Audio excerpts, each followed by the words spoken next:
नमस्कार मित्रों, हमारी सीरीज चली है एपिसोड नंबर 16 की, जिसमें हम बात कर रहे हैं भृगु संहिता की। भृगु संहिता के अंतर्गत आज हम बात करने जा रहे हैं मेष लग्न के नवम भाव में यदि मंगल स्थित हो तो उसके क्या फलादेश होंगे। प्रथम भाव में 1 नंबर का मतलब होता है मेष लग्न, और मेष लग्न में मंगल प्रथम भाव और अष्टम भाव 2 भावों का स्वामी होता है। प्रथम भाव का स्वामी होकर जब यह अपने स्थान से नवम स्थान पर स्थित हो जाता है तो ये अत्यंत शुभ फल प्रदान करने वाला ग्रह बन जाता है। देखिए, लग्न भाव होता है केंद्र भाव और त्रिकोण भाव। हम कई बार बात कर चुके हैं कि चतुर्थ भाव, सप्तम भाव और दशम भाव ये तीनों ही केंद्र भाव होते हैं, और पंचम भाव और नवम भाव ये दोनों त्रिकोण भाव होते हैं। केंद्र भाव और त्रिकोण भाव दोनों के ही गुण जिसमें समाहित होते हैं वह होता है लग्न भाव। प्रथम भाव का स्वामी जब त्रिकोण भाव में पहुंच जाता है तो यह शुभ फल प्रदान करने वाला होता है। हमने लोग बात करी थी कि कभी भी यदि केंद्र और त्रिकोण का संबंध बनता है तो यह राजयोग कारक बन जाता है। तो यहाँ पर लग्न भाव के सापेक्ष यदि देखें तो मंगल राजयोग कारक फल प्रदान करने वाला ग्रह होता है। यहाँ पर यह अपने मित्र गुरु की राशि में भी स्थित है, तो यह भाग्य की वृद्धि करने वाला होता है। किसी भी क्षेत्र में किए गए कर्म का शुभ फल, कर्मों का फल कई गुना बढ़कर व्यक्ति को प्राप्त होता है। यदि वह व्यक्ति मेहनत करता है 100 रुपये की तो प्राप्त होते हैं 200 रुपये। इस प्रकार से यह बेहतर फल प्रदान करने वाला होता है। मेहनत कम, आउटपुट ज़्यादा। नवम भाव होता है धर्म का भाव। ऐसे लोग धर्म को मानने वाले और धर्म पर चलने वाले भी होते हैं। आस्था होती है ईश्वर के प्रति। कह सकते हैं कि ऐसे व्यक्ति सात्विक प्रवृत्ति के भी होते हैं। अष्टम भाव के सापेक्ष जब मंगल अपने से द्वितीय स्थान पर स्थित हो जाता है तो यह नेगेटिव फल प्रदान करने वाला हो जाता है, नकारात्मक फल प्रदान करने वाला हो जाता है। हमने लघु पारेषरी की बात करी थी तो आपको बताया था कि अष्टम भाव और तृतीय भाव ये दोनों ही मृत्यु भाव होते हैं। तो अष्टम भाव का स्वामी, एक मृत्यु भाव का स्वामी जब भाग्य भाव में बैठता है तो जो भी भाग्य भाव के कंटेंट्स हैं उसको दूषित करने वाला बन जाता है, लेकिन स्वयं मंगल शुभ फल प्रदान करने वाला हो जाता है। यहाँ पर एक सिद्धांत की बात करेंगे जो हम बार बार चर्चा कर रहे हैं कि कभी भी अशुभ भाव का स्वामी यदि शुभ भाव में बैठेगा तो संबंधित शुभ भाव को वह अशुभ कर देगा और स्वयं शुभ हो जाएगा। मंगल अष्टम भाव का स्वामी है तो मंगल तो शुभ हो जाएगा, नवम भाव की जो भी कंटेंट्स होंगे वो एब्जॉर्ब कर लेगा, लेकिन यहाँ पर अष्टम भाव से संबंधित जो नेगेटिव कंटेंट्स होंगे वो है नवम भाव में ड्रॉप कर देगा। तो इट मीन्स कि नवम भाव को दूषित कर देगा। तो यहाँ पर जो लग्न भाव के सापेक्ष हम स्थिति को बता रहे हैं कि बहुत ज़्यादा शुभ फल प्रदान करने वाला हो रहा है, तो ये अष्टम भाव का स्वामी होने के कारण इसकी कुछ हानि करने वाला भी होगा, क्योंकि बृहद पाराशर होरा शास्त्र का एक नियम है कि लग्नेश को अष्टमेश का दोष नहीं लगता। यदि लग्नेश और अष्टमेश एक ही ग्रह हों, इनके स्वामी एक ही ग्रह हों, तो इसको अष्टमेश होने का दोष नहीं लगेगा। तो इट मीन्स कि मंगल को मेष लग्न में अष्टमेश होने का दोष नहीं लगेगा। फिर भी क्योंकि अष्टम भाव का स्वामी है तो ऑब्वियसली कुछ ना कुछ तो इसको अपने नेगेटिव कंटेंट्स रखेगा ही और उनको यह ड्रॉप भी करेगा यहाँ पर, तो भाग्य की कुछ हानि करने वाला होता है। लेकिन मंगल यहाँ पर अत्यंत शुभ हो जाता है। मंगल की महादशा, अंतर्दशा, मंगल की प्रत्यंतर दशा व्यक्ति के जीवन में शुभ फल प्रदान करने वाली होती हैं, पॉजिटिव फल प्रदान करने वाली होती हैं। मंगल से संबंधित जो भी कंटेंट्स हैं उसकी व्यक्ति के जीवन में, व्यक्तित्व में वृद्धि होती है। मंगल से संबंधित कंटेंट्स होते हैं शूरता, वीरता, पराक्रम, आक्रामकता, क्रोध, धीरज और गंभीरता का कारक होता है ये ग्रह। तो यहाँ पर इन सभी से संबंधित जो भी कंटेंट्स हैं उनकी वृद्धि करने वाला ये मंगल होगा, उनके पॉजिटिवली व्यक्ति के व्यक्तित्व में वह गुण प्रदान कर देगा। चलिए हम इसके कारकत्व की बात कर लेते हैं। कारकत्व की दृष्टि से यह मंगल कैसा फल प्रदान करेगा। मंगल होता है तृतीय भाव का कारक और षष्ठम भाव का कारक। तृतीय भाव के सापेक्ष यह मंगल अपने स्थान से सप्तम स्थान पर स्थित है। कोई भी ग्रह जब अपने स्थान से सप्तम स्थान पर स्थित हो जाता है तो यह शुभ फल प्रदान करने वाला ग्रह बन जाता है। तो यहाँ पर यह शुभ फल प्रदान करेगा। देखिए, कभी भी कोई ग्रह जब अपने से ठीक सामने बैठता है ना, संबंधित भाव को सपोर्ट प्रदान करने वाला होता है। सप्तम भाव जो होता है साथी का होता है, जैसे हमने कही जीवन साथी, व्यापारिक साथी या फिर किसी भी अन्य प्रकार का साथी जो कि एक पार्टनरशिप का कारक बन जाता है। इट मीन्स कि कोई भी ग्रह जब अपने स्थान से ठीक सामने बैठता है तो वह ग्रह कंपैरेटिवली उन दोनों भावों के सापेक्ष एक दूसरे का सपोर्ट प्रदान करने वाले होते हैं। जैसे जब तृतीय भाव का एक परिश्रम भाव का स्वामी नवम भाव में स्थित हो जाता है, भाग्य भाव में स्थित हो जाता है, तो परिश्रम से भाग्य की बढ़ोतरी करने वाला होता है, भाग्य से परिश्रम का आउटपुट प्रदान करने वाला होता है। तृतीय भाव का कारक नवम भाव में स्थित हो रहा है, तो तृतीय भाव को यह मंगल साथ प्रदान करने वाला होगा, सपोर्ट प्रदान करने वाला होगा। तो तृतीय भाव के सापेक्ष देखें तो यह मंगल शुभ फल प्रदान करने वाला है। लेकिन अगेन, क्योंकि तृतीय भाव परिश्रम का, मेहनत का और संघर्ष का भाव होता है, तृतीय भाव त्रिषडाय भाव होता है, तो तृतीय भाव के सापेक्ष जब यह नवम भाव में बैठता है, तृतीय भाव का कारक जब नवम भाव में बैठता है, तो नवम भाव की कुछ न कुछ हानि प्रदान करने वाला बन जाता है। जैसे हमने बात करी ना, अष्टम भाव एक त्रिक भाव होता है, त्रिक भाव का स्वामी भी बैठ रहा है, त्रिषडाय भाव का स्वामी भी बैठ रहा है, तो यहाँ पर भाग्य की कुछ हानि करने वाला हो जाता है। तो भाग्य जो हम एक्सपेक्ट कर रहे हैं ना कि बहुत अच्छा होगा, लग्न भाव का स्वामी जब नवम भाव में बैठ रहा है तो बहुत ज़्यादा इफेक्ट प्रदान करने वाला हुआ, तो उसकी कुछ हानि हो जाती है, उतना अच्छा इफेक्ट्स प्रदान नहीं करता है, कुछ की जो श्रेष्ठता होती है उसमें कमी आ जाती है। इसी प्रकार से षष्ठम भाव का कारक, छठे भाव का कारक मंगल जब अपने से चतुर्थ स्थान पर नवम भाव में स्थित हो जाता है, तो छठे भाव के सापेक्ष भी यह भाग्य प्रदान करने वाला हो जाता है। जैसे रोग, ऋण और शत्रुओं पर विजय प्राप्त करने वाला हो जाता है। जब रोग, ऋण और शत्रु की बात आती है तो व्यक्ति का भाग्य वर्क करता है, उसका भाग्य साथ देता है।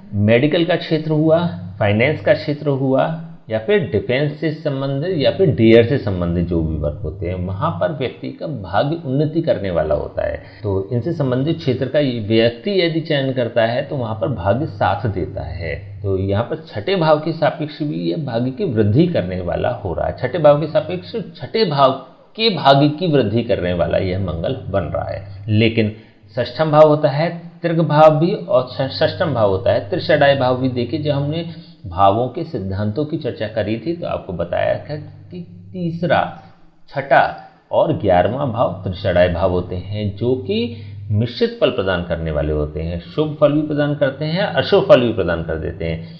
कुछ कंटेंट्स इनके शुभ होते हैं, कुछ कंटेंट्स इनके अशुभ होते हैं। और इसी प्रकार से 6, 8 और 12 ये तीनों भाव त्रिक भाव होते हैं। तो यहाँ पर छठा भाव त्रिक भाव भी है और त्रिषडाय भाव भी है। तो यहाँ पर इन दोनों भावों का स्वामी अगेन जब मंगल नवम भाव में बैठता है तो फिर मंगल भाग्य भाव की अगेन कुछ हानि करने वाला हो जाता है। जब यहाँ पे षष्ठम भाव का कारक मंगल जब नवम भाव में बैठता है तो नवम भाव के शुभत्व की कुछ कमी करने वाला हो जाता है। देखिए, यहाँ पर हम लगातार जो बात कर रहे हैं, कुछ कमी से मतलब होता है कि अच्छा, इसको जानने की आवश्यकता क्यों है। सबसे पहले तो हमें ये जानना है कि हम क्यों जानना चाहते हैं कि इसके सापेक्ष ये कमी कर रहा है, इसके सापेक्ष ये कमी कर रहा है। देखिए, यदि व्यक्ति महसूस करता है कि उसको भाग्य का साथ नहीं मिल रहा है, तो हमने ये दो चीज़ें जो सूत्र पकड़े, ये जो हमने कंक्लूजन निकाला, तृतीय भाव का कारक और षष्ठम भाव का कारक मंगल क्योंकि नवम भाव में बैठ रहा है तो इसलिए भाग्य की कुछ हानि करने वाला बन रहा है। तो यदि हमें इसका सॉल्यूशन चाहिए तो फिर हमें तृतीय भाव के कारक का स्वामी और षष्ठम भाव के कारक का स्वामी, इट मीन्स कि दोनों ही बुध की राशियां हैं, तो बुध का यदि उपाय करेंगे हम यहाँ पर, तो इस भाग्य की जो हानि हो रही है उसमें कमी आ जाएगी। बुध के सापेक्ष जो नेगेटिव फल प्रदान कर रहा है ये बुध या प्राप्त हो रहे हैं, उससे मुक्ति व्यक्ति को मिल जाएगी। तो यहाँ पर हम बुध का उपाय भी कर सकते हैं, इसलिए हमें ये जानना है, इसलिए हम जानने की कोशिश कर रहे हैं। यदि हम मंगल की बात करते हैं तो मंगल क्योंकि लग्नेश को अष्टमेश का दोष नहीं लगता है तो उतना नेगेटिव नहीं होगा। लेकिन देखिए, यहाँ पर हम इसका उपाय नहीं कर सकते। क्यों नहीं कर सकते? क्योंकि मंगल लग्नेश भी है, मंगल अष्टमेश भी है, दोनों ही भाव का स्वामी जब मंगल नवम भाव में बैठ रहा है तो ना इसको बढ़ोतरी कर सकते हैं, ना इसका दान कर सकते हैं, इसकी कमी भी नहीं कर सकते। तो इसका प्रभाव एज इट इज रहेगा। तो इस कुंडली में मंगल का तो हम उपाय नहीं कर सकते, प्लस या माइनस, लेकिन हम यहाँ पर बुध का उपाय कर सकते हैं। तो इसलिए हमें इन चीज़ों को जानने की आवश्यकता है। तो जब हम बात करते हैं ना तो ये यूजलेस नहीं होती चीज़ें।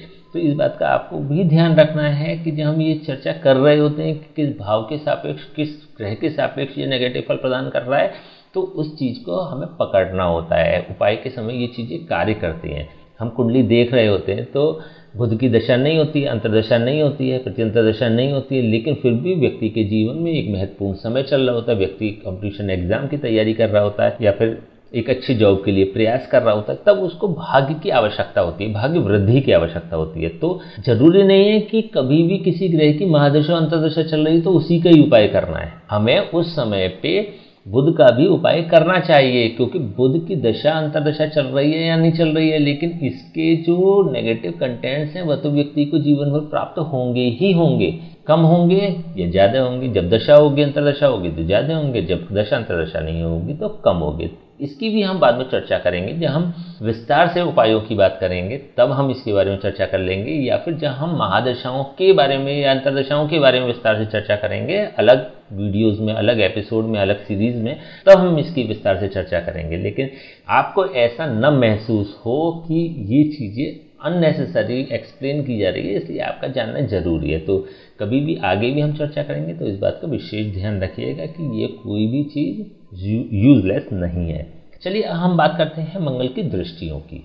क्या कहती है मंगल की दृष्टि? मंगल की दृष्टि के बारे में हमने चर्चा करी थी कि मंगल की चतुर्थ दृष्टि, सप्तम दृष्टि और अष्टम दृष्टि होती है। नवम भाव से जब मंगल की चतुर्थ दृष्टि द्वादश भाव पर पड़ती है तो हमने चर्चा करी थी कि मंगल की चतुर्थ दृष्टि सदैव सुख प्रदान करने वाली होती है, सुरक्षा प्रदान करने वाली होती है। तो यहाँ पर 12th भाव के सापेक्ष, द्वादश भाव के सापेक्ष यह मंगल शुभता प्रदान करने वाला होगा, सुख प्रदान करने वाला होगा, सुरक्षा प्रदान करने वाला होगा। द्वादश भाव होता है व्यय का, द्वादश भाव होता है हानि का, और द्वादश भाव स्पेशली जो होता है ना वो होता है नींद का कारक भाव, रिलैक्स का कारक भाव, भोग का कारक भाव। तो यहाँ पर व्यक्ति को यह मंगल सुख प्रदान करता है, उसके व्यय जो होते हैं उसमें कंट्रोल प्रदान करता है, उसकी हानि से सुरक्षा करता है, और स्पेशली व्यक्ति को एक अच्छी नींद प्रदान करने वाला होता है, एक रिलैक्स वाली नींद प्रदान करने वाला होता है, और व्यक्ति को जीवन में भोग भी प्रदान करने वाला होता है। भोग से मतलब सीधा अगर हम द्वादश भाव की बात करते हैं ना तो यहाँ पर शैया सुख स्पेशली कहा गया है 12th हाउस को, तो इस प्रकार के सुख को भी यह मंगल प्रदान करने वाला हो जाता है, क्योंकि यहाँ पर मंगल शुभ है। यदि मंगल नेगेटिव होता है ना तो फिर नेगेटिविटी होती। मंगल की यहाँ से सीधी दृष्टि तृतीय भाव पर है, हमने चर्चा करी थी। सीधी का मतलब सीधी, सीधी का मतलब एज इट इज फल प्रदान करने वाली, जिसमें कि जैसा मंगल है वैसा ही अपना पूरा प्रभाव यह तृतीय भाव को प्रदान करने वाला होता है। तो यहाँ पर मंगल शुभ है, व्यक्ति के संघर्ष को कम करने वाला होगा, व्यक्ति के संघर्ष को समाप्त करने वाला होता है। तृतीय भाव होता है परिश्रम का, मेहनत का और संघर्ष का। तृतीय भाव होता है मित्रों का, छोटे भाई का।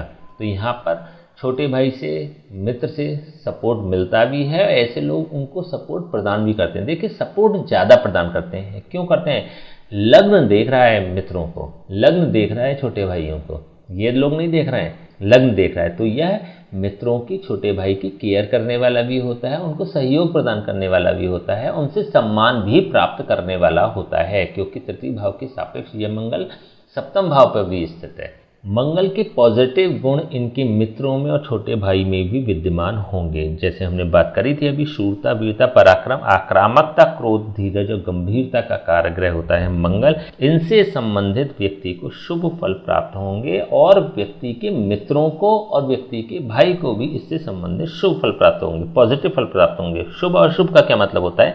जैसे हमने क्रोध की बात करी तो क्रोध का कारक है, लेकिन क्रोध पॉजिटिवली वर्क करे, यह शुभता हो गई, और नेगेटिव वर्क करे यह अशुभता हो गई। क्रोध में व्यक्ति दूसरों का भला करने वाला हो, क्रोध में व्यक्ति अपना भला करने वाला हो, क्रोध में व्यक्ति समाज का भला करने वाला यदि होता है तो यह मंगल शुभ फल प्रदान करता है। और क्रोध में यदि व्यक्ति विध्वंसकारी हो जाता है, अपना भी नुकसान कर लेता है, समाज का भी नुकसान कर लेता है, स्वजनों का भी नुकसान कर लेता है, तो यह मंगल क्रोध के सापेक्ष यदि देखें तो नेगेटिव फल प्रदान करने वाला होगा। लेकिन यहाँ पर क्रोध पॉजिटिव वर्क कर रहा है, तो पॉजिटिव वर्क कर रहा है तो इट मीन्स कि यह इन लोगों को यदि गुस्सा भी आएगा ना, क्रोध भी आएगा, तो वह कहीं ना कहीं समाज का कल्याण करने वाला होगा। तो यहाँ पर जैसे कि अभी हमने षष्ठम भाव के सापेक्ष बात करी थी कि रोग, ऋण, शत्रु का कारक षष्ठम भाव होता है, उसका कारक यदि नवम भाव में बैठता है तो कहीं ना कहीं डेयर से संबंधित काम भी कराता है। तो अगर इसके गुण बहुत ज़्यादा अगर बढ़ जाते हैं तो व्यक्ति डेयर से संबंधित कार्यों में सफल हो जाता है, जैसे पुलिस की नौकरी, जैसे फौज की नौकरी, जैसे मैनेजमेंट से संबंधित जो भी गुण है,